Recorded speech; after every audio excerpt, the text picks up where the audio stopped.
விஜய் தான் பிஜேபியினுடைய கள்ள கூட்டணி வச்சு கள்ள உறவை வச்சு இன்னைக்கு வந்து படம் ரிலீஸ் ஆகாத வரைக்கும் ட்ராமா போடுறாங்க. உதாரணத்துக்கு கேட்குறேன், விஜய் கேட்டோடனே ஒய்பிரிவு பாதுகாப்பு கொடுக்குறாங்கல்ல.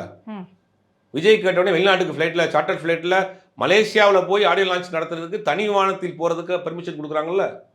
ஏன் சென்சார் மட்டும் கொடுக்க மாட்டேங்கிறாங்க? அப்போ ஒரு நாட்டிலேருந்து இன்னொரு நாட்டுக்கு தனி விமானத்தில் போய் இறங்குற அளவுக்கு இவருக்கு அரசாங்கம் எல்லா உதவியும் பண்ணி கொடுக்குது. இமிகிரேஷன் கிளியரன்ஸ் இருக்கணும், ஏவியேஷன் கிளியரன்ஸ் இருக்கணும், அந்த நாட்டோட இந்த நாடு பேசணும். இவ்வளோ ரிஸ்க் எடுத்து இவ்வளோ வேலையை பண்ணி கொடுக்குறாங்கல்ல ஒரு மத்திய அரசு, பாஜக அரசு. கேட்டவுடனே ஒய்பிரிவு மார்ச் மாதத்துலேருந்து இன்னைக்கு வரைக்கும் ஒய்பிரிவு பாதுகாப்பு இருக்குது அவருக்கு கூட, அவர் வீட்டில். கேட்டவுடனே இப்போ பண்ணி கொடுக்குறாங்கல்ல.